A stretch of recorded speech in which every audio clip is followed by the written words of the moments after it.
Previously on Libel the Bible. Yahweh commands Moses to recruit spies to check on the region's various nations. The spies report back that Canaan is indeed a land of milk and honey, but also one that is protected by formidable enemies. The Israelites begin to regret following Yahweh and fear for their safety. Yahweh is enraged by this lack of faith and punishes all those who doubt him. His punishment is to deny the Israelites entry into the Promised Land until the last of the doubters are dead. And now, episode 36 of Libel the Bible.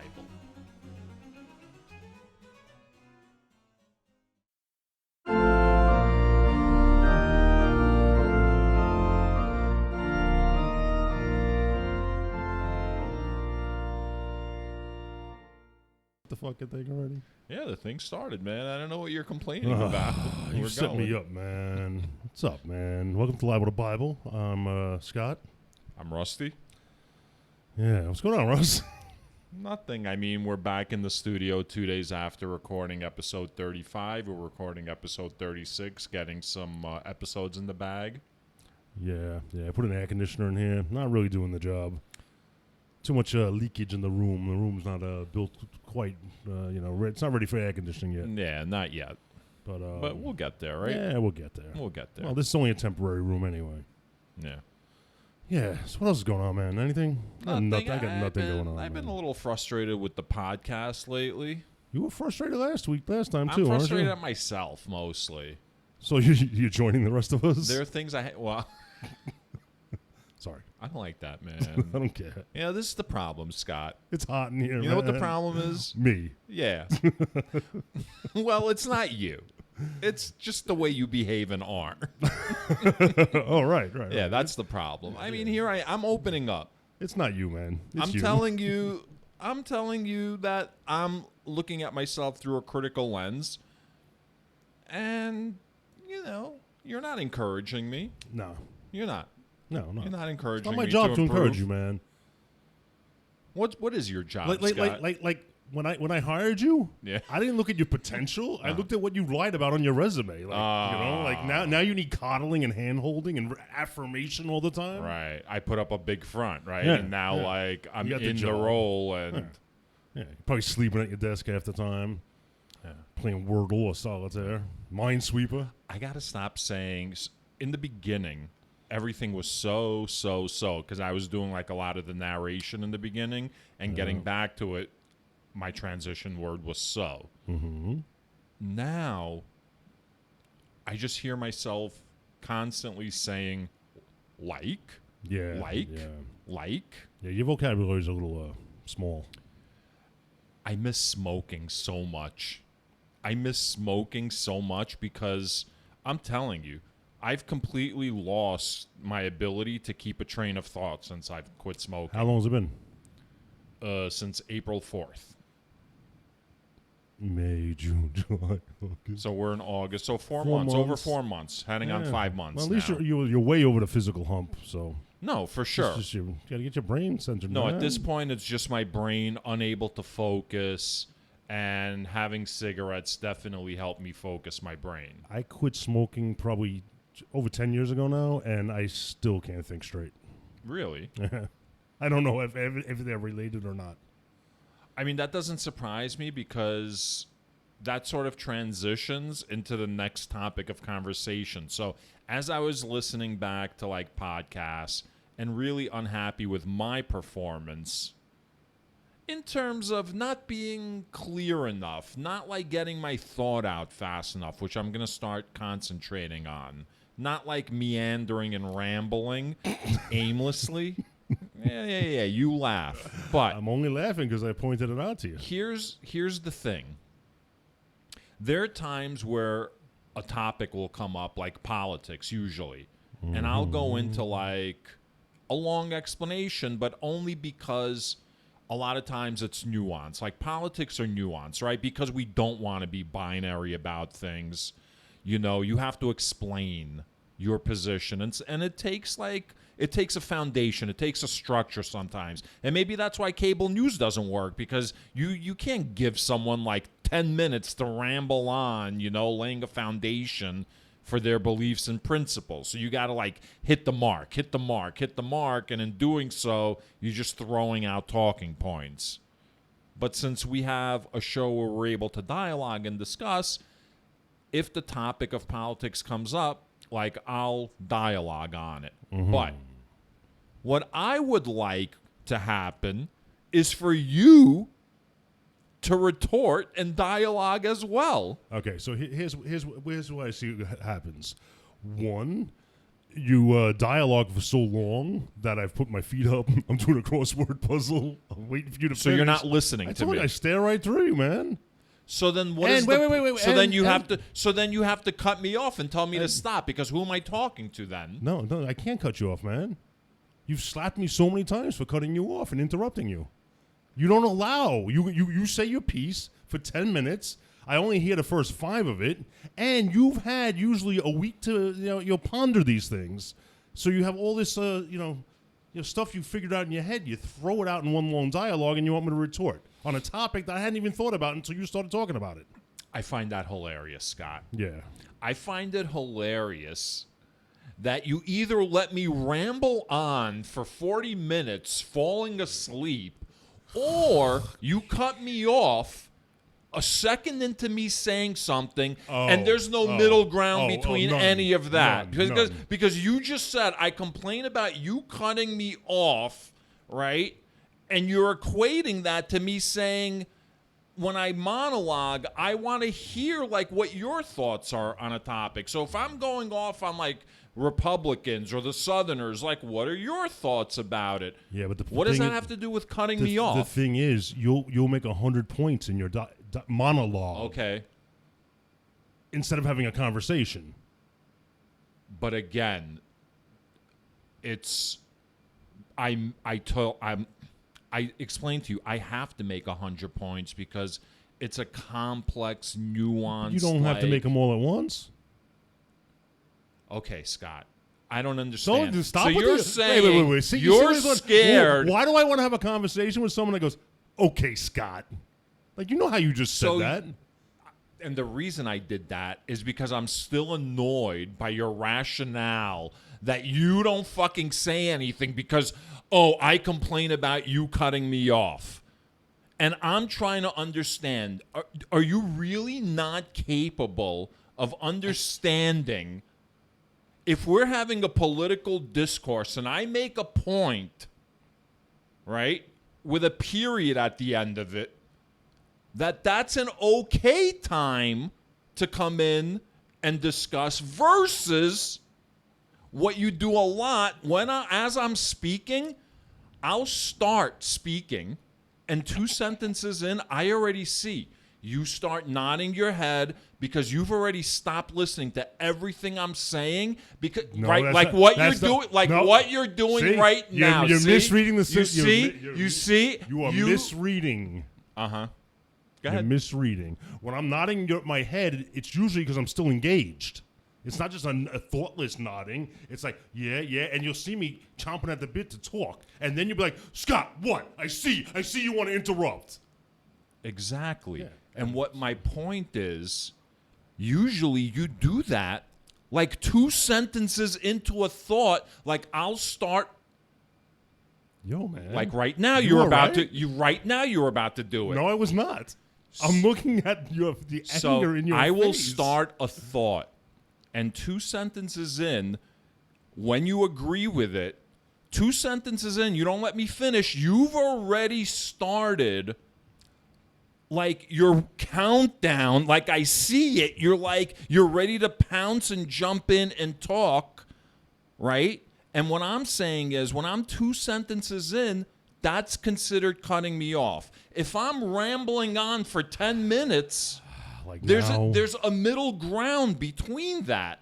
And for you to pretend like you don't know the difference between when you just cut me off or you letting me ramble because, you complain about me cutting you off, that's like cutting off your nose to spite your face nonsense. Rusty. That's petulant. Rusty. Yes. It's not your fault. And how many times do you think I interrupt you Most of the times you go on your monologues, Yeah. I usually interrupt you for more clarification. But Not to add my own input, but to draw more out of you for clarification. Is most of the time I'm interrupting you. I'm not interrupting you just blurt out my thoughts on the subject. It's usually to get you to, polish your thoughts. So I think if you go back and you start... We're not doing this, man. If you start listening to... I go back and listen to every fucking episode because I'm deep diving highlights and everything. So I hear every minute of every episode. So once again, you interrupted me, and because you didn't let me complete my thought, you're arguing an incorrect point. That's not the point I was going to make. You're changing it on the fly. What you're doing now you're embarrassed. Right now, what you're doing is you're going back and listening to the early shows, and I don't disagree with you. In the early shows, I was doing a lot of the talking, right? I was doing a lot of the narrative work, and you weren't.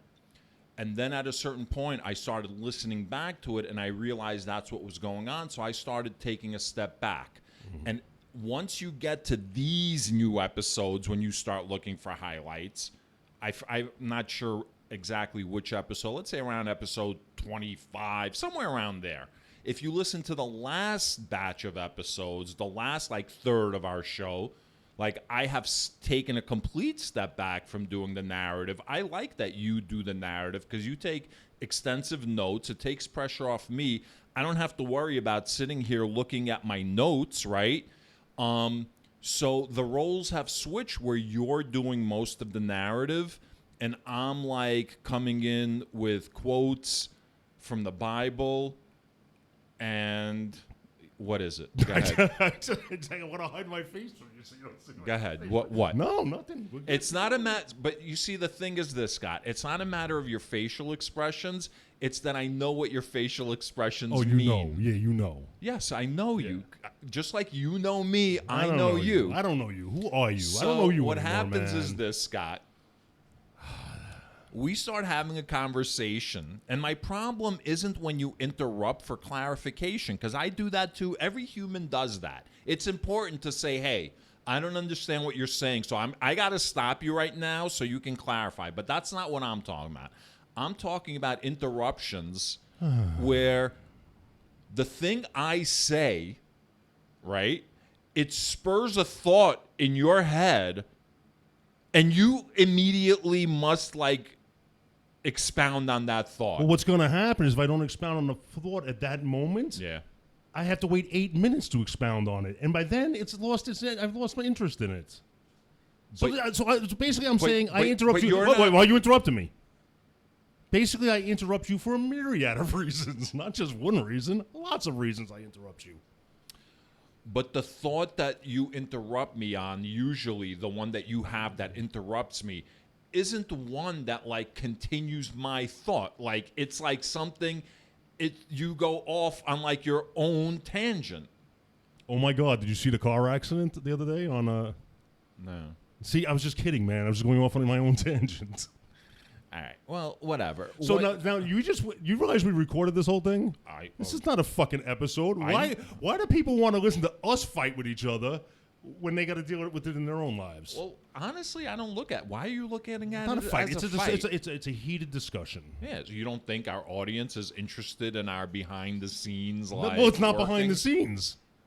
Well, of course it's behind the scenes. Behind the scenes is going to be me complaining to you about having this discussion on air. This is great. This is probably the best part of the show. Me berating you for fucking 15 minutes? I mean, the audience has to love it. I guess. And also, I think it's the way you're taking it. You're the one that's taking it it's some kind of What are you laughing about? Listen, don't confuse Yeah. me being offended with you being offensive. Yeah, you say that a lot, Oh, Scott. I say and that just a lot. because Doesn't you mean say it's- it doesn't doesn't mean it's make less it true. fucking true in Doesn't every mean it less situation. true. Doesn't make it right in every situation Yeah, just because you say You it. might wonder why I have to keep saying it to you. All right. You don't keep saying it to me. You rarely say Well, it to remind me to say it more often. So here's the thing, Scott. What, Rusty? All I'm doing is I'm just trying to make a better show. Oh, And so why don't you have these in the production meetings? Why don't we have these discussions in the production meetings? We don't have production You see what I mean? meetings. Like, this is built up in you so long, and then you're like, okay, I got this all out for 20 minutes. Now retort, Scott. And I'm like, Rusty, I don't even know what that means. Rusty, Yeah. I didn't even know you felt that way. Now I'm devastated. I'm like emotionally like getting myself back together because I didn't even know you felt this way. And now everybody knows the same time I know. Like, our shit's out there, man.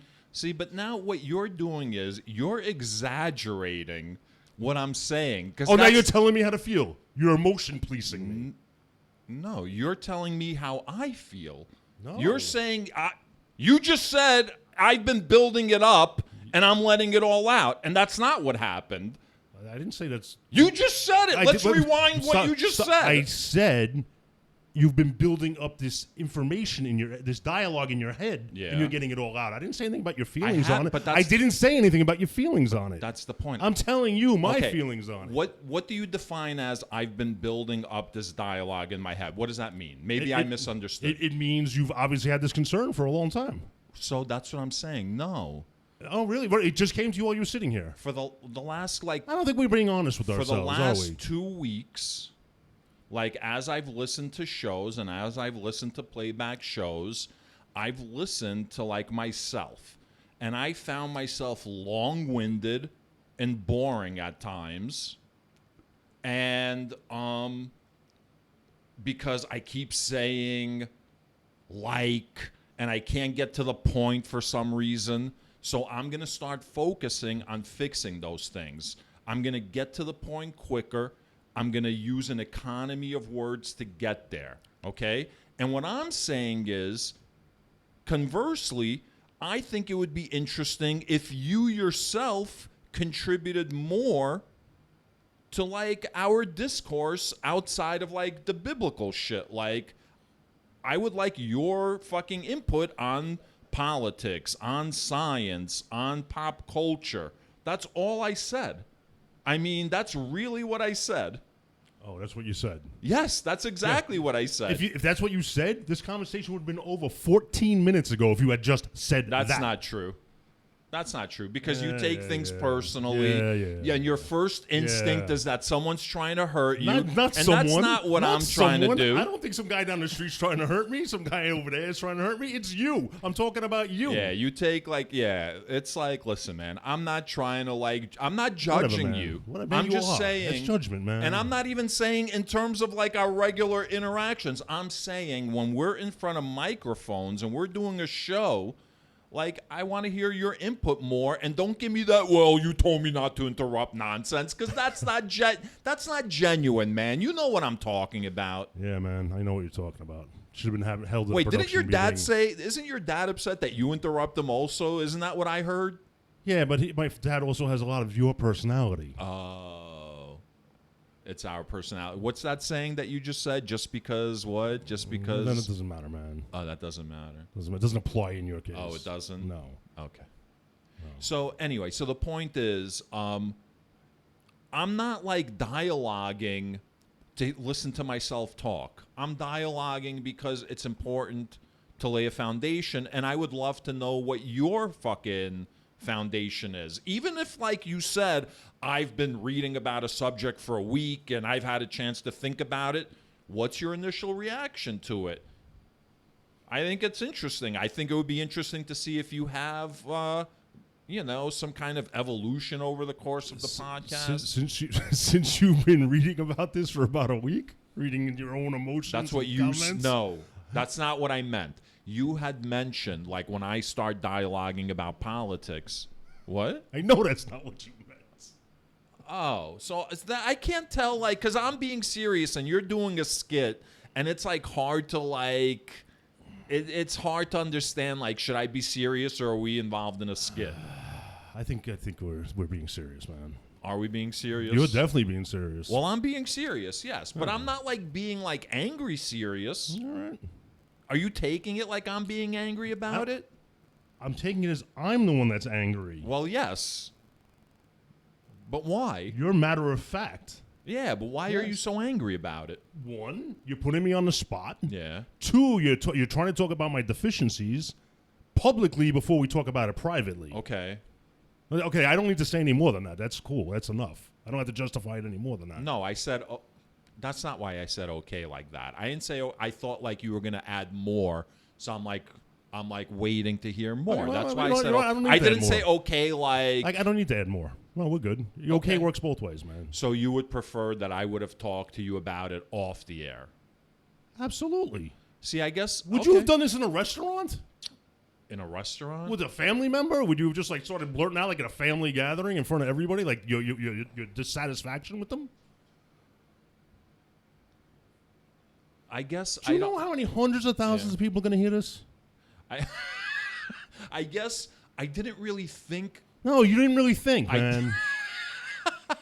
I didn't really think that like you would take it like that, because that's not how I meant it.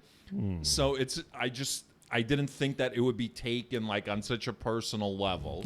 Oh, okay. Like I honestly just like said like I hate the way I've been coming across in episodes. Like that's how it started. I said I hate the way I've been coming across in episodes. You could have just stayed with that, man. You didn't have to like turn it around like you gave me like a compliment sandwich. And so when I said that I want you to participate more, I didn't realize it was gonna like hit you like that. Yeah, man. And you do that too. That annoys me, I gotta say. And you know what? You constantly look at the time of the recording. No, man, that's what I do, man. I know, but like you always make a face, and that like gives me a fucking complex. Like, you got a lot of are we complexes. not like? Should we like move on at this point? Yeah, But maybe like, we shouldn't move on. No, we shouldn't move on. If you stop the whole think thing. we should move on from this, if you don't think our fucking audience right now isn't engrossed by your fucking serious fucking complexes, I don't know what to tell you, You had Scott. the complex. No, so are you projecting complexes onto me? No. Oh, listen, I am real fucked up. We can go into my shit like anytime you want, but right now this ain't my shit. This is your shit right now. Right, because you chose to make it my shit in front of all these people. I didn't choose to make it your shit. Oh, no. I just chose to blurt out everything wrong. But you're the one that turned it into a big deal. I was doing a very matter-of-fact thing about how, like, hey, I fucking go on and... It was basically me dissing myself. It could have just stayed there. And it should have fucking stayed there is all I'm saying. And saying... And basically the point being, you're an interesting guy, and if you talked more during that, the show would be better. That's... what I'm saying. And you turned it into like this whole like fucking attack on you when really it's not an attack, it's a compliment. I'm saying I want you to participate in our audio show by providing more audio. Wait. So you slap me around because I'm a good boy? What? You slap me around because I'm a good boy? I'm doing everything right? This is a compliment? No one does everything right. Yeah. So anyway, so the point, it's 22 minutes in. First of all, I look at a lot of things to make sure. I don't care. How many technological problems have we had since we moved this shit down here? A lot. Yeah, so well, it hasn't been since we moved down here. Actually, since the first computer. Yeah, exactly. Since the first computer blew up, we've been having technical issues. I think the computer blew up because it was tired of listening to you. So the point being, Scott, I'm gonna try and improve my on-air conversation by speeding things up, getting to the point quicker. You're not really going to do it that way, are you? And I would like you to share your opinions more. So I'm going to force that on you. Okay. See, you don't have to force anything. I don't. When there's a conversation had about something and corrective action can be taken, that's how it works. Is it? Is it? Yeah. All right. I'm sorry that, you took this so personally. You're right. Yeah, it's my fault. I mean, okay, so I'll tell you this, Scott. Listen, I'm going to tell you this genuinely. Genuinely. What, because everything else was a riddle?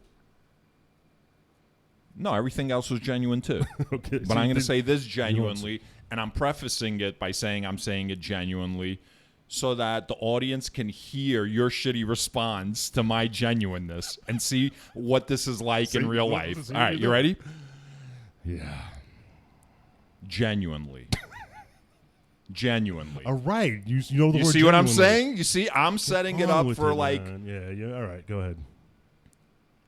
I am truly sorry if it upset you that I didn't speak to you about this like before the, getting on the air. I didn't like intend for it to be an attack on you in any way. Like I said, if anything, like it's a compliment. I'm saying there should be less of me and more of you. Like I'm complimenting you. So I am really sorry if it made you feel attacked or if it made you feel a certain way, because that was not my intent. And the next time, I promise you, after this and seeing like how you reacted, I will talk to you about something like this before we get on the air. So I am truly sorry that what I did made you feel badly. I'm just untwisting that last sentence. Scott's trying to figure out now how he can reply snarkily. Yeah. So you're gonna without acknowledging. all right. So you're making a covenant with me? Is that what you're doing? I mean, if you want to call it a covenant, no, there's no covenant because there's no deal. You don't have to do anything to fulfill anything. A covenant, like two sides have to fulfill a deal. The deal is I have to accept your apology as being genuine, and we can just move on. So yeah. Why would you question? You don't think I'm being genuine? No. I would have to accept it. I'm sorry. I was wrong. I just have to accept your apology. Okay. I don't know if I'm ready for that yet. I'm hurt. All right, you don't have to accept it. I need some time. No, that's fine. That's fine. Yeah. All right. You're like fucking more vengeful than Yahweh. Yeah, vengeful. Speaking of Yahweh. Are we going to get right into Yahweh already? Oh, we right into Yahweh? What, you got some more shit you want to give me? I mean, no. I'll wait till we get off the air now. Oh, shit.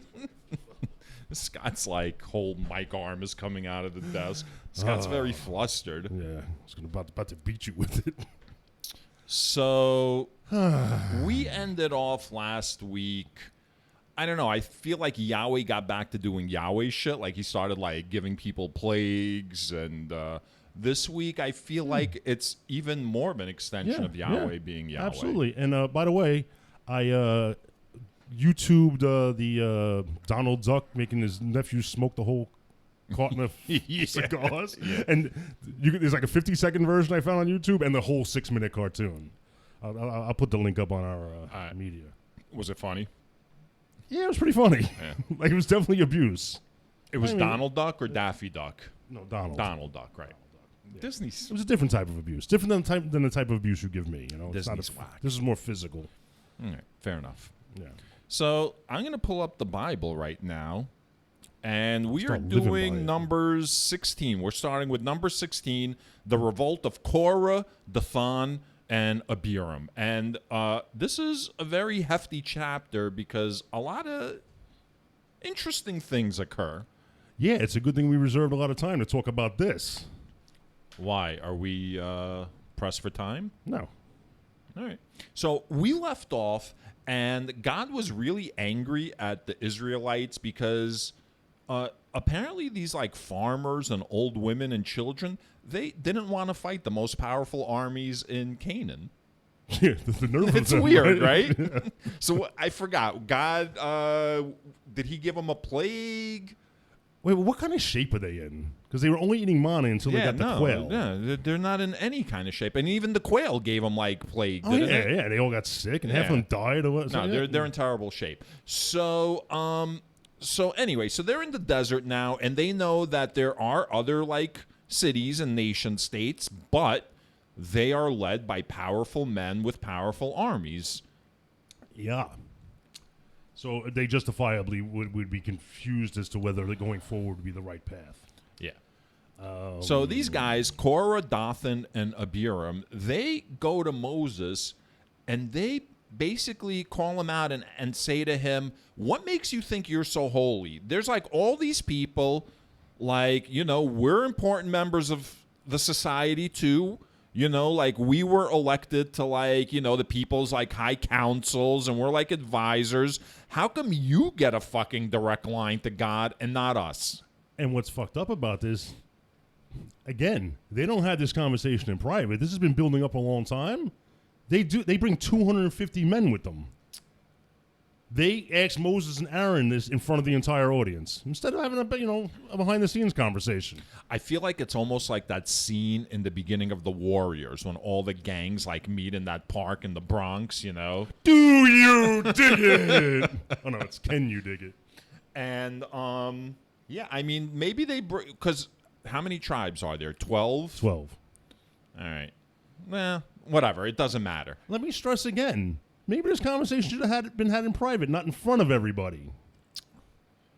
I bet you that they've had the conversation in private, and I bet you the dumb fucks that were fucking the conversation was directed at just didn't listen. So maybe Korah, Dathan, and Abiram felt the only way to get the stiff-necked fuck to change his mind is by calling him out publicly. How about that? So, or maybe they had these thoughts and they sent like innuendos. They said like, they beat around the bush. They were passive aggressive. They never really came out and said anything. Mm-hmm. And now it's come to this. Now it's come to a public confrontation. I mean, that's possible, but based on the evidence, they're as direct as they could possibly be always. What? I don't know. We're talking about Korah, Dathan, and Abiram? Yeah. Okay, I don't know who you think we're talking about. I don't know. Yeah, that's what I'm talking about. Yeah. All right. So Moses says, all right, tough guy. Mm-hmm. Go put fire in your censers. What's a censer? That's the thing that they light incense in. It's like a container for holding incense. Oh. Wait a minute. Yes, sir. And the stuff you put incense in, it's like, wait. Well, wait. Before you put incense, they derive the words from, I don't know, maybe. But before you get to that incense part. Oh, God forbid I add my opinion on anything. What Moses says to them is, when Moses heard what they said, he fell on his face. Then he said to Korah and all his company, in the morning the Lord will make known who is his and who is holy and who will be allowed to approach him. The one whom he will choose, he will allow to approach him. And then, he gives him instructions. So he's basically like, all right, in the morning, the Lord will find out. But here's what's funny. It seems like if you're going to, engage in a competition, maybe don't, engage in the game set forth by your competition. So it's like your competition is the one who's creating the rules of the game. They're going up against Moses, and Moses is like, oh, you want to play? All right, here's the game. What you're going to do is you know what I mean? It's like, whoa. How about, we get, a fair, objective person to fucking and then Moses establish the parameters. And Moses turn around, okay, I'll do that, but let me go get 250 of my people now. Right. Well, he could do that, sure. He could do that, too. This whole chapter could be the Warriors. So wait a second. Are you you're backing Moses because Korah, Dathan, and Abiram showed up with 250 people? It's not that I'm backing Moses, but I think they could have handled it better. I see. I mean, they've been wandering around the desert. And you got to understand, Moses is obviously the top dog. Then Aaron, and then these guys. So they don't mind being the priesthood and the keepers of the tabernacle while the rest of the congregation are nobodies. But that's not enough for them. They want even higher power. I don't see them bringing the peasants up and saying, here, make these guys a sport. They brought 250 important men. I hear you. I think in a vacuum, you're not wrong. If you just take this and you provide no context whatsoever, you're right. These guys, are assholes and they should have, had a private conversation. But if you look at the context of what's going on, and that is Yahweh promising them a land of milk and honey forever and ever and ever if they just follow him. But then there's all these little fucking, what do you call those things at the bottom of contracts? Those little fine print? Yeah, the fine print, right. There's all these little fine print things. And it's at this point now the fine print is, remember that land that I promised you? Well, I'm not just going to give it to you. You actually physically have to fight for it. Like, you have to fight these armies for it. You know what I mean? But he did kind of say that once you engage with the armies, blow the trumpets, and he's going to take care of it.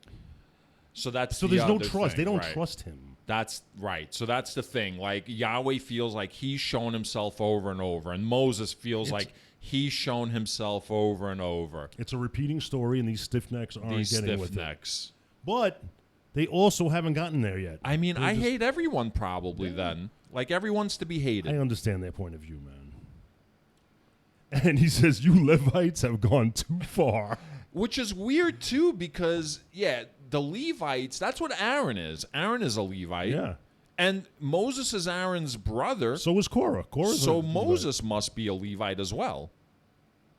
He's Aaron's brother. Yeah, I guess. And Aaron's a Levite. He's the descendant of Levi. Okay. And at least Korah is a Levite as well. I don't think Dathan and Abiram are Levites.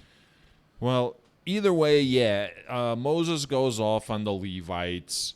And then, as you were saying, he tells them to show up to, like, the house of the Lord, right? The tabernacle. And what was he telling them to do with the incense? Burn the incense? Basically, the 250 men were supposed to stand there with the incense, and God was going to choose who was if they were worthy enough. Right. And then Moses sends for Dathan and Abiram's people, and they're like, no, we're good. So here's the funny part. So he sends for the sons of Eliab, Dathan and Abiram, right? They're just introduced. We've never been introduced to them, so I don't know why he thinks they're going to be on his side. Like, what's the context for us to be like, oh, shit, Dathan and Abiram turned their backs on Moses? Yo, this is like when Captain Kirk and Spock are standing there. Scotty walks in with two characters in red shirts you never saw before. You know they're not long for this Earth. Right. I mean, it's possible because he thinks they're going to, like, back him up. And this is what they say. In Numbers 16, verse 12, Moses sent for Dathan and Abiram, sons of Eliab, but they said, we will not come. Is it too little that you have brought us up out of a land flowing with milk and honey to kill us in the wilderness, that you must also lord it over us? It is clear you have not brought us into a land flowing with milk and honey, or given us an inheritance of fields and vineyards. Would you put out the eyes of these men? We will not come. So they're complaining that he, like, led them out of Egypt, where it was a land of milk and honey, into the wilderness with no land of milk and honey and no land for them.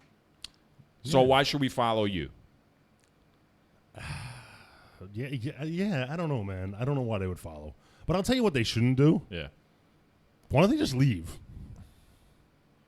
Like, you see what Yahweh does, and you're going to see it again.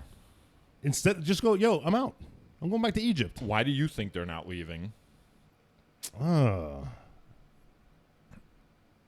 Because I think they truly feel free now, maybe, and that's a good feeling. And even if they're struggling, it was worth it to, like, try. But now they're exhausted.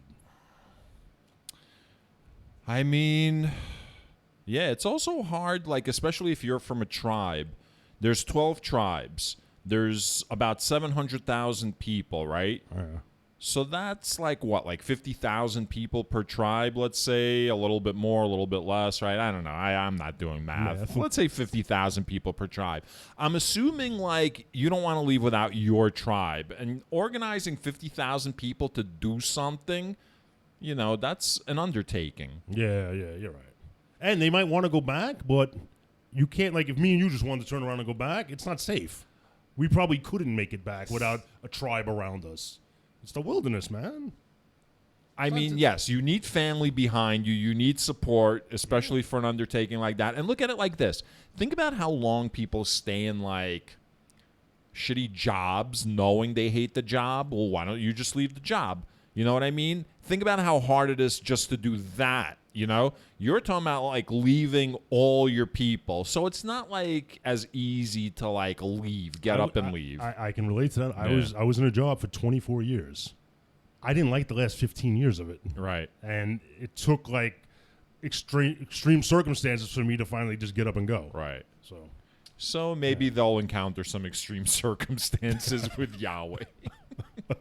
I don't know. I don't know what else they could possibly find out. Of course, Moses he's angry at Dathan and Abiram, and he goes to, Yahweh, and right away he's like, "Yo, man, I haven't taken shit from any of these fucking people, So I don't know why they're popping off on me, but you best fucking do something about this." But he says pay no attention to their offering. Like, they're still making their offerings, and he's like, nah, don't even take their offerings anymore. He must be really mad. And Yahweh's probably like, I'll take what I need to take because my ship runs on shit. So what happens? They show up the next morning, right? No, don't. But then Moses tells to Korath, don't forget, you and the peeps be in the schoolyard at 3 p.m. because it's going to go down. Right. And then they show up with everybody. Right? They said they showed up with the whole congregation. Yeah, in Numbers, what are we on? Numbers 16, verse 19, it says, "Then Korah assembled the whole congregation against them at the entrance of the tent of meeting, and the glory of the Lord appeared to the whole congregation." Whenever the Lord appears to the whole congregation, nothing good is about to happen. This is great. Obviously, when they showed up with the 250 guys, Moses didn't back down. He said, we'll handle this tomorrow. So they went, oh shit, maybe we should show up with more. And they rally everybody. So, verse 20, "Then the Lord spoke to Moses and to Aaron, saying, Separate yourselves from this congregation, so that I may consume them in a moment." He's talking about everyone except for the two of them. Yeah, he's going to set fire to all of For the them. mass murder again. Yeah. Wow. And then Moses is kind of like, no! Yeah, so then they fell on their faces is the phrase that's used all the time. Yeah, what does that mean exactly? I think it's just like you're that literal? exasperated. Like, no, I think they're like, they go weak in the knees and they almost faint, but they go forward. And You don't think so? Yeah. You think that's what it is? You don't think they're literally on their faces begging? I think it's not more begging. I think it's more of they're just done. They're like, oh please. It's a form of begging, also whatever at this point. All right, so fair. So they're begging not to for God not to, or Yahweh not to burn everyone alive. And in verse 23, the Lord spoke to Moses saying, "Say to the congregation, get away from the dwellings of Korah, Dathan, and Abiram." So basically, he's making a compromise. Yahweh's saying, right, just get people away from these three, and, they'll be okay if they do that. Yeah, so they get really descriptive how, the family of Korah, Dathan, and Abiram come out of their tents with their wives and their little ones. And then also all their tribe members. So it's 3 whole tribes are coming out. And then Moses goes over and goes, all right, this is what we're going to do. When I'm done talking, you're not dead, you're good. If you're dead, you're dead. And if you're dead, that'll prove worse. He doesn't just say, if you're dead, you're dead. He says, if you die normally, the way normal men do, then I ain't shit. He's like, but if the earth happens to open up and swallow you up alive, then God wants me in charge. Yeah. So, as soon as he finished speaking, this is Numbers 16, verse 31. As soon as he finished speaking all these words, the ground under them was split apart.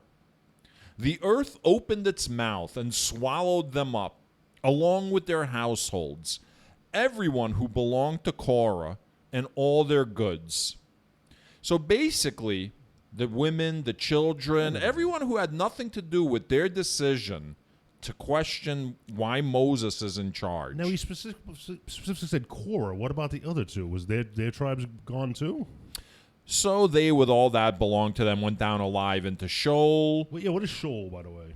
Spell that? Sheol. Is that like hell? I have no Center idea. Of the earth? I'll highlight it for... the earth closed over them, and they perished from the midst of the assembly. All Israel around them fled at their outcry, for they said, the earth will swallow us too. And fire came out from the Lord and consumed the 250 men offering the incense. So not only did he bury entire families alive, but then he consumed 250 men with fire. And I don't even think this is going to be this is not the most of the killing that's going to take place, because there's going to be more killing that takes place. All right, so I'm going to say this, man. They are very stiff-necked. At this point, either get the fuck out of there, save your ass, or go along with everything he says. Really, how many people do you need to... he opened up the earth. I don't know. Get scared straight, man. I'm with you. I think these characters are not believable characters to me. They're too stupid to have ever been alive. Too stupid to live. Yeah, no, really. These characters, they're too dumb. Yeah. So now I guess they want to figure out who's going to be in charge now again, or they want to prove who's going to be in charge. Yeah. So they come up with another test to show who's in charge.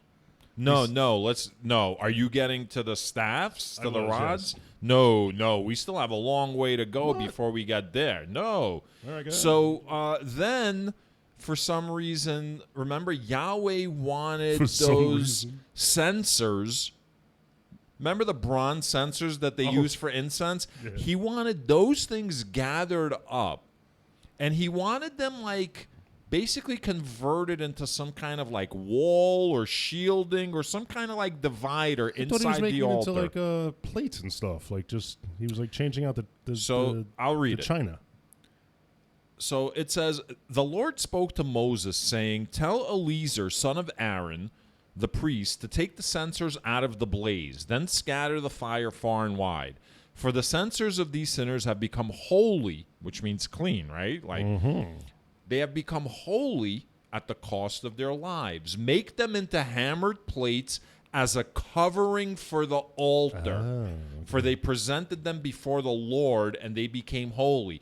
So these things now have been made clean through whatever process. And they're not necessarily dining plates. It could be a plate of metal, just a metal plating that goes over. And for whatever reason, he wants these fucking censers over his altar. So I'm assuming that's important, right? Do you think he smoked these dudes just for the raw materials and he just needed an excuse, or he benefits on both sides? He gets rid of the troublemakers and he gets more materials. I don't know. We keep going back and forth whether he's doing this on purpose or whether accidents are constantly occurring. This is on purpose. He's just he's killing people. He's mowing people down on purpose. But I'm just wondering if they would have had to make this metal plating for the altar regardless. He probably would have needed, and this is serendipitous. He's look, perfect. Yeah, it's great. Yeah. So then... Don't they go into cleaning up the ashes of the dead bodies? They're ash. Yeah. Are you asking if they go into doing that? Yeah, didn't they say? Yeah, I didn't put notes on it, but I don't remember that. So then, even before we get to the rods, then there's a whole next day. The next day, so you're just saying that these people are stiff-necked and they should go along. On the next day, however, the whole congregation of the Israelites rebelled against Moses and against Aaron, saying, you have killed the people of the Lord. So once again, they're complaining. They've seen the entire ground open up and swallow up these people, and yet they still complain. Oh, shoot. I totally missed this. Yeah. Yeah. So he said, wow. So this is the worst part. I didn't really, yeah. Yeah. So then, all right. So let's read this part. Since you missed it, really, you want to read the whole part? Yeah, go ahead. It's good stuff. This is all right. So, Numbers 16, verse 42, and when the congregation had assembled against them, Moses and Aaron turned toward the tent of meeting. The cloud had covered it, and the glory of the Lord appeared. Then Moses and Aaron came to the front of the tent of meeting, and the Lord spoke to Moses, saying, "Get away from this congregation, so that I may consume them in a moment." And they fell on their faces. Moses said to Aaron, "Take your censer, put fire on it from the altar, and lay incense on it, and carry it quickly to the congregation, and make atonement for them." So basically he's telling, like, Aaron, quick. Like, this is the only way we could save people. So Aaron starts, like, rushing through this and this and this and this, right? While God decides he's going to start killing people. So now God's mowing people down. He's killing people. Aaron's, like, in the process of, like, following Moses' instructions. Finally, Aaron does what he has to do, right, with the incense. And in Numbers 16, verse 48, he stood between the dead and the living, and the plague was stopped. Those who died by the plague were 14,700, besides those who died in the affair of Korah. When the plague was stopped, Aaron returned to Moses at the entrance of the tent of meeting. So while Aaron... What do you think Aaron said to Moses? Oof, this has been a day, huh? At least it wasn't 15,000. So, dude, 4,700 plus the 250 plus the 3 tribes. No, you're reading it wrong. 14,700. 14,000. That's what I said, didn't I? No, you said 1,400. Oh, 14,700 from the plague, plus the 250 he smoked. 250 and the compared 3 to 4. tribes that got sucked up by the earth. It kind of makes Moses's. Remember when Moses ordered those guys to kill like 2,000 or 3,000 people? Yeah. You were all upset. Yahweh just took out 15,000 people. Okay, so now as I read this again, the plague had already started. So he went out there with the incense and the atonement oil probably, and he stood between the living and the dead. You're talking about Aaron? Yeah, so I'm wondering, again, is this not the wrath of God? This is a radiation issue, and he got to as many people as he could and gave them the anointing oil to protect them. Sure. That, like, because why would him running into the middle of the crowd stop the plague? Right. Because he atoned for their sins?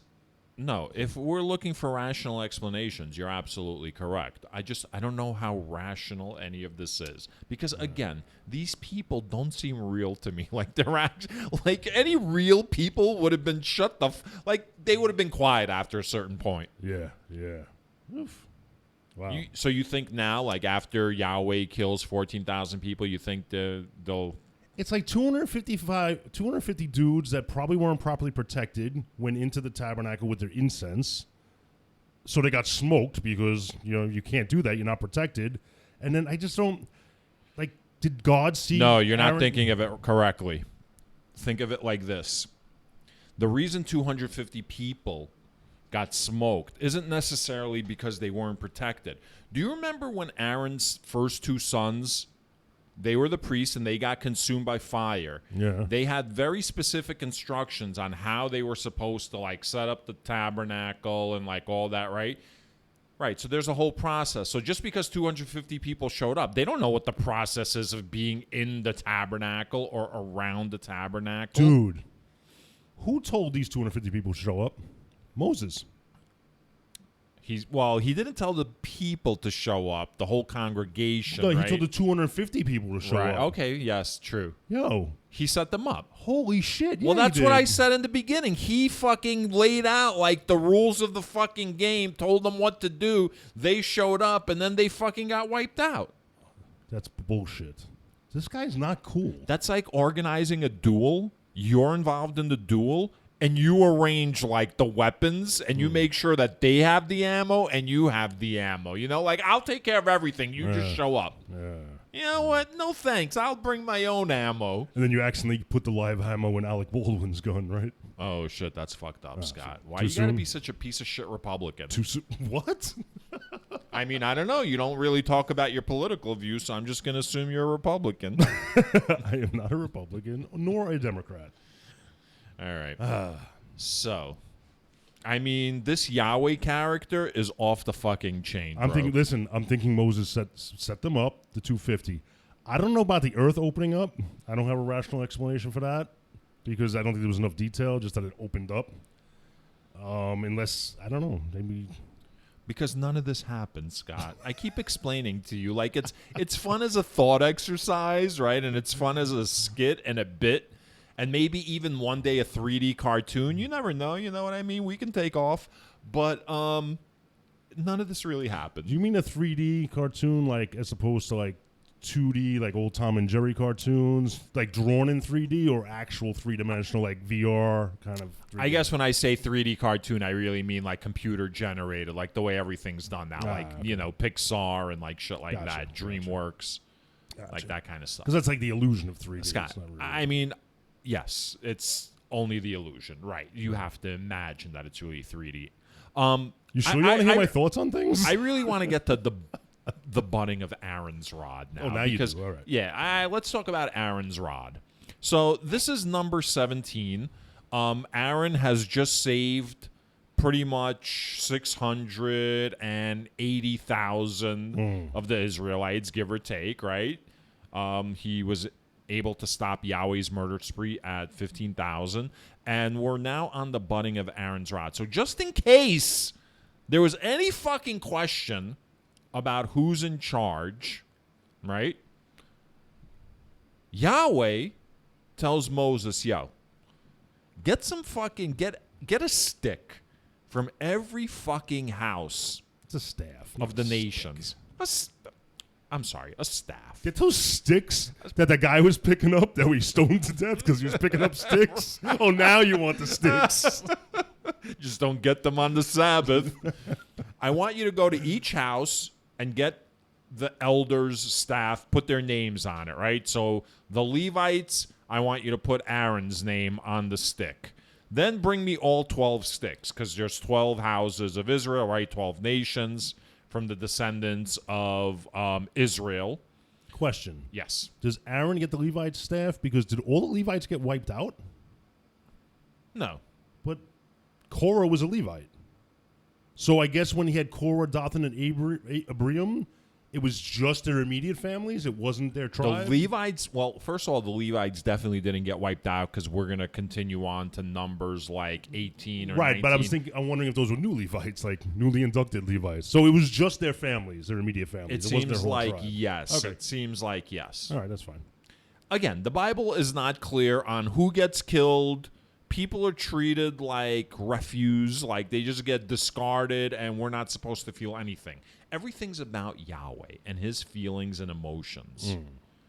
As frustrating as the Israelites are, Scott, I don't think a lot has warranted death. Like, what has really, what have they done that's warranted death through either fire or stoning? I can't figure out. Or the the earth opening up and swallowing their children. No answer for that either. But as far as the death by fire, I think these are industrial accidents. These are industrial accidents and murder plots. You know, Moses murdered these 250. That wasn't Yahweh. That's a lot.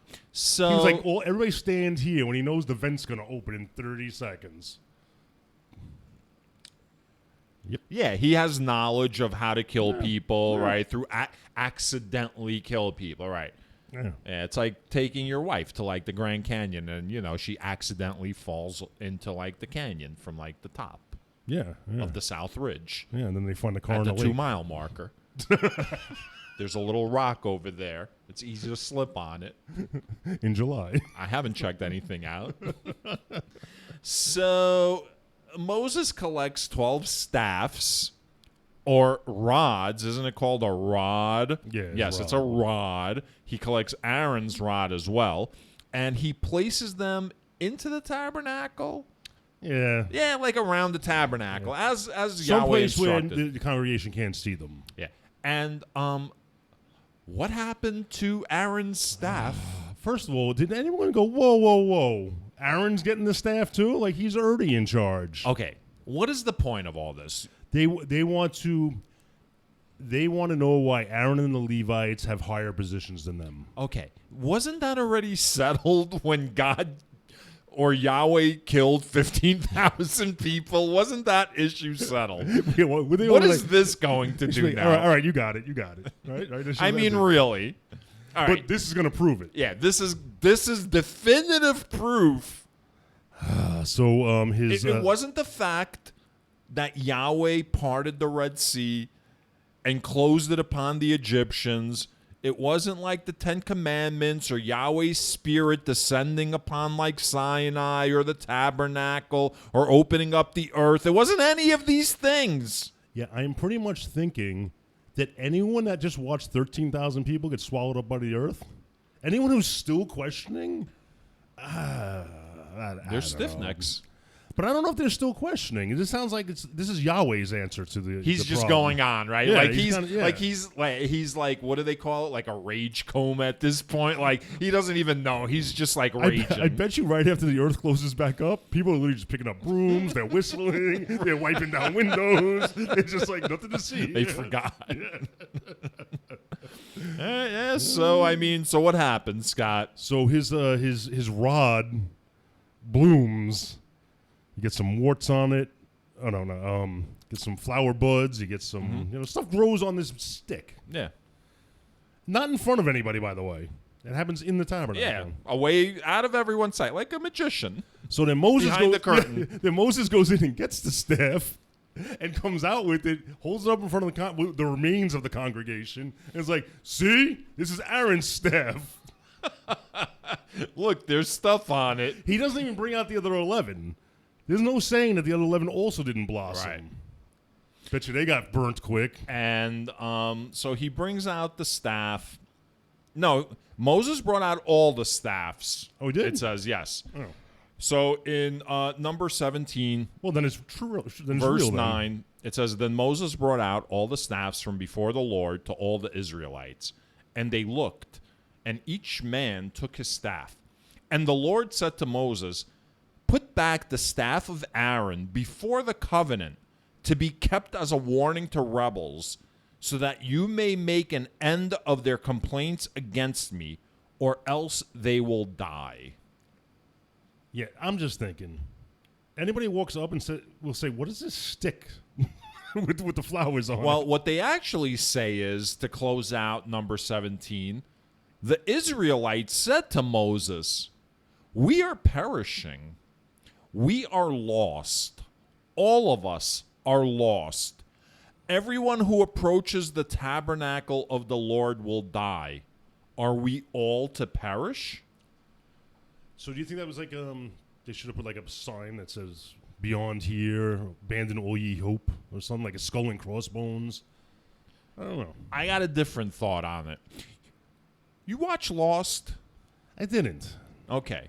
It's the kind of show I would have watched too. It is. You should watch it. But here's the point. You didn't even have to watch Lost, but I wanted to use it as an example. I figured you did watch it. But Lost is like any other show that uses this fucking trope. The trope of one character sees some fucked up shit.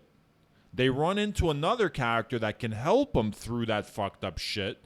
But yet the character that went or saw the fucked up shit doesn't explain the shit that they saw, right? And so all the person that they met with has to do is say, "Hey, hold up, slow down. What did you see?" And then they have a conversation, right? But that never happens, and that prolongs, like, the fucking everything that's going on, right? And that's why every member of a family is wiped out in a haunted house. So the reason I bring this up is number 17 ends with a very serious question from the Israelites. They're saying, like, we're dying. Everyone who goes to the tabernacle is dying. Are we all going to die? And then, like, we just go on to the next chapter. Like, that's unanswered. And the next chapter, Numbers 18, is responsibility of priests and Levites. And it completely, like, disregards the concerns of the Israelites. Well, yeah, you're going to die if you go to the tabernacle. That's why we put the fucking warning sign up. Like, stop going into the tabernacle. You're not fucking protected. All right. Duh, what's behind the curtain? All right. None of your business. That's what's behind the fucking curtain. So you're saying I'm the unreasonable one for siding with them on their concern? No, they should get the fuck out of this creep show. Yeah. You don't think Yahweh would go after them, like if they fled? I'm thinking this. Me and you, we're having a conversation privately for a change. I say, yo, Russ, man, this shit ain't cool, man. Let's get the fuck out of here. And don't tell everybody. Oh, that's fucked up. What about our families? I mean, our families too. We'll figure that out. That's the problem, man. Put yourself into the position of like a Cuban or like a Soviet person during the height of like communism, and it's like if you have an opportunity to escape, you might escape, right? Yeah. But then you're leaving family behind, and your family might get fucked with, man. True, so you got to take them with you. And that's a scary proposition to have to take your family from what you know with nothing. Where would you go? If you were an Israelite, would you head back to Egypt or would you go to another city in Canaan? I think it depends on my knowledge of other locations. If Egypt is all I knew my whole life, 400 years they were enslaved, right? So I'm assuming like that's all they knew. I think I'm going back to Egypt. And I say that allegedly enslaved because there's no evidence that they were. Oh, I guess there is evidence that they were slaves. Yeah. The Israelites. Yeah. Whatever. Fuck them. Better than this shit they're going on right now. So I'm thinking I'm probably going back to Egypt. To Egypt. Yeah. You don't think they're going to be pissed at you? Like their pharaoh's dead. Like all their whole army just a year earlier. He killed Pharaoh? Yeah, didn't he close the whole goddamn like fucking... On his army, yeah, but was Pharaoh in there? I would think he would keep Pharaoh alive just to suffer from that shit. Okay. I don't remember though. Maybe. Let's go back and check that. All right. Well, Either not way. now. We're not doing it All now. right. So now we get to Numbers 18 and 19, and I got to tell you, these are the parts of the Bible where my eyes start to like glaze over and like I get lost because it's just Yahweh telling Moses what people need to do that we've already heard. Yeah, so basically 18, responsibility of priests and Levites. Aaron and company are still running the priesthood in the tabernacle. Nothing's changed. Their rules haven't changed. Everything's the same. He's just reiterating them. God did a lot to set that up, so I don't know why he would like switch to another tribe running the tabernacle. Yeah, and then let's see what's next. The priests portion. Priests get all the first things and the best things. That's another thing I didn't fully fucking understand. Like, firstborn males are going to be what? Levites? Isn't Levites, they're descendants of the house of Levi, and they're the priests.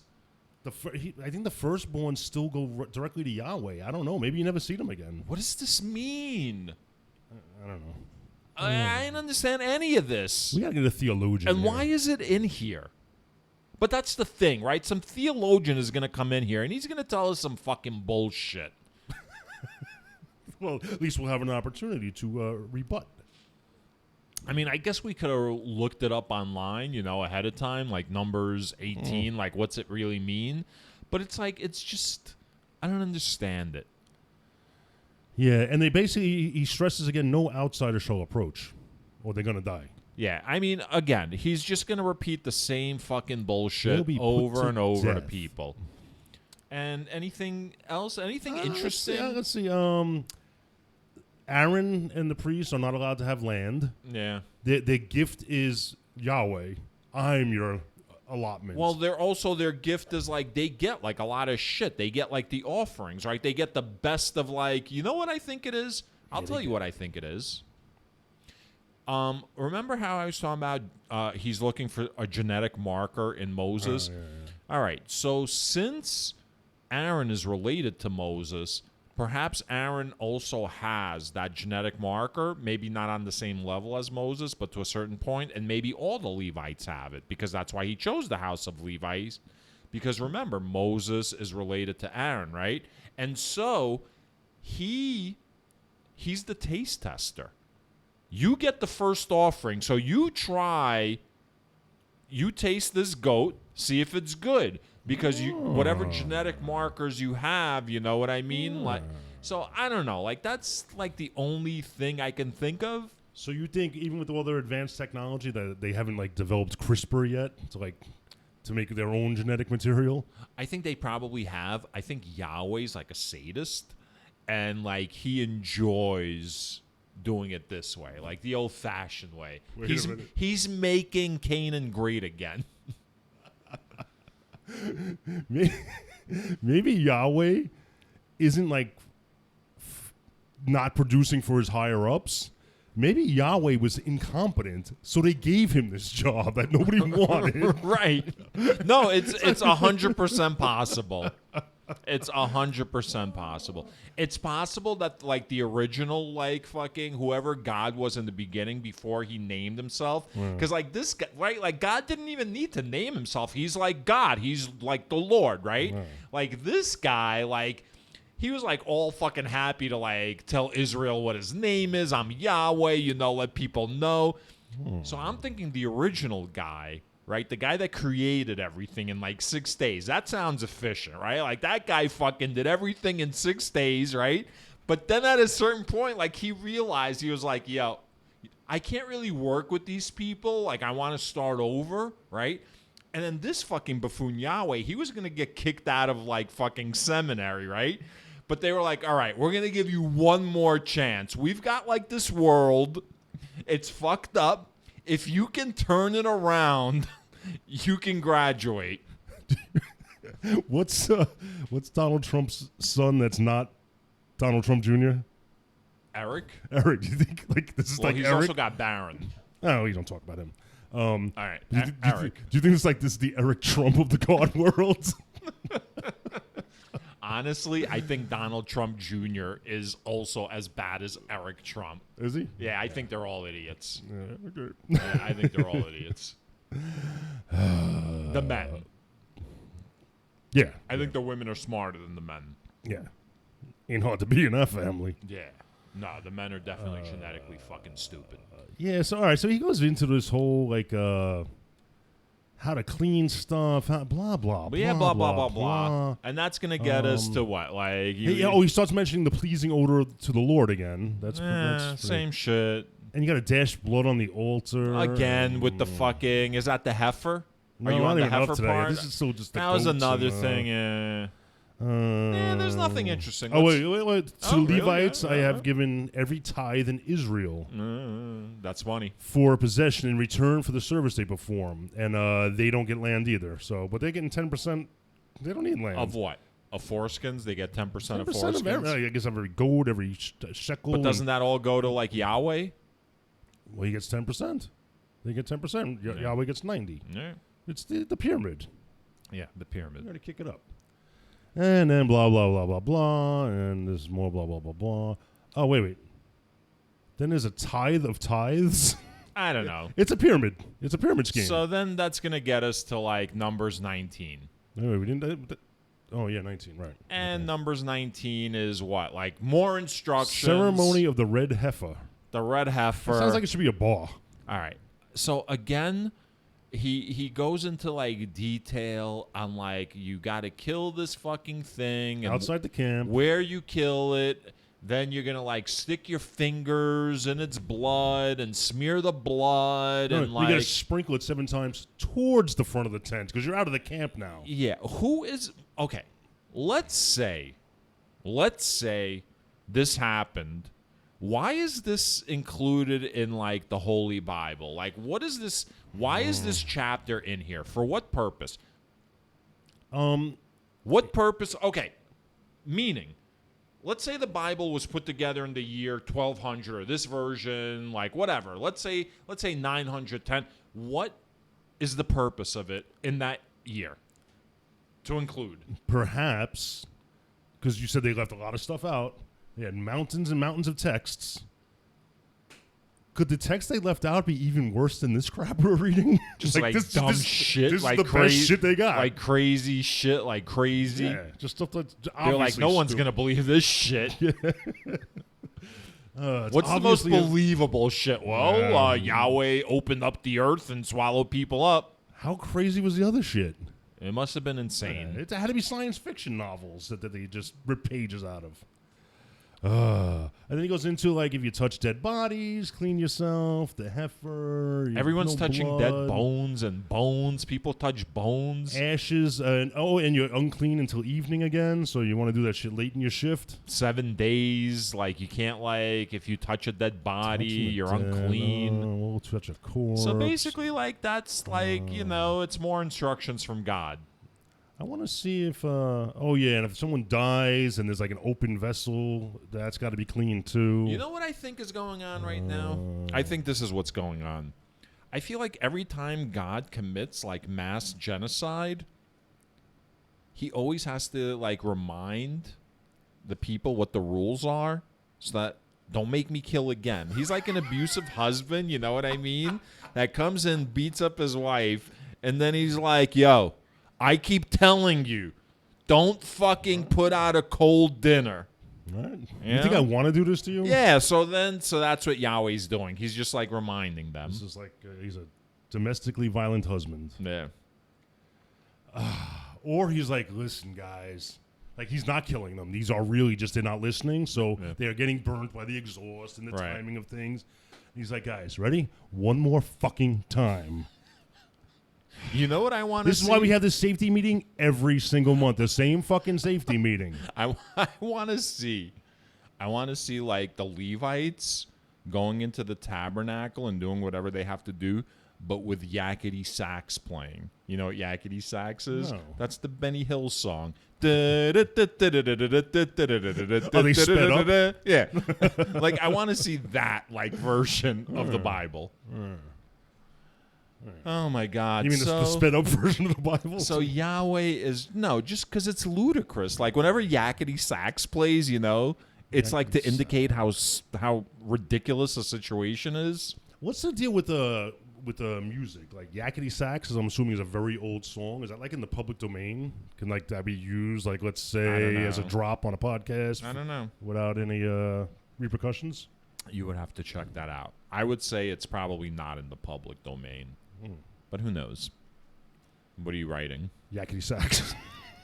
Go check that out. Why? Are you going to add that? You're going to I add a drop? Shit, I'm just saying, man. I just want to know things. All right. So, I mean, what do you want to do, Scott? You want to ramble on some more? Or you want to, like, end the show? I think I'm good. You think you're good? Yeah. All right. So, we got through 19 chapters of Numbers so far. By the way, you know what I wanted to bring up at the beginning of the show? So when we first started the podcast, we sent out like our show to some people to listen to get like early like critiques. We did? Yeah, and I shared the podcast with Joe, and Joe gave us a critique, and he was like, he's not really into it because like he feels like during this time, like it's a fucked up time in the world, and like spirituality is something people are looking for, and he would prefer to have people have like a serious conversation, right? Well, no, don't say it like that, because at first, like you were like, okay, I could see his point, but now, after having read, we're like what, on the 5th like book of the Bible or the 4th book, whatever. However much we've read, how can you have a serious conversation about anything that's happened so far? And I want to stress again, man, I am not digging on anybody's spirituality. I'm not even digging on their faith in God. Right. I'm digging on this book. Yes. This book is nonsense. Right. So if your religion is based on what we have been talking about since January, that's nonsense. Yeah, I can't really take you seriously. Right. Not like your belief in like a creator, not your belief in like whatever. Yeah. But if you believe this story, if you believe this story has occurred and there's any lesson for you to learn from anything that's transpired so far, then you're not like a serious person. And I'll go another step. I'm sorry. I don't know if that's right. Like, you could be a serious person, I guess, and be brainwashed. And even saying brainwash is a fucked up way of saying it. But it's at its core. So you're saying they're seriously fucked up is what you're saying. I'm just saying you could be a smart person and you could be a good person and believe this. It's complicated. You know what I mean? Like, it's easy to say you're a fucking idiot if you believe this. Obviously, that's overstating the situation. Okay, so let's take another step. If you believe this story to be true, you have your own issues. But let's say I'm going to grant you that you believe this story. And in fairness, we all have issues, as we discovered at the beginning of this episode.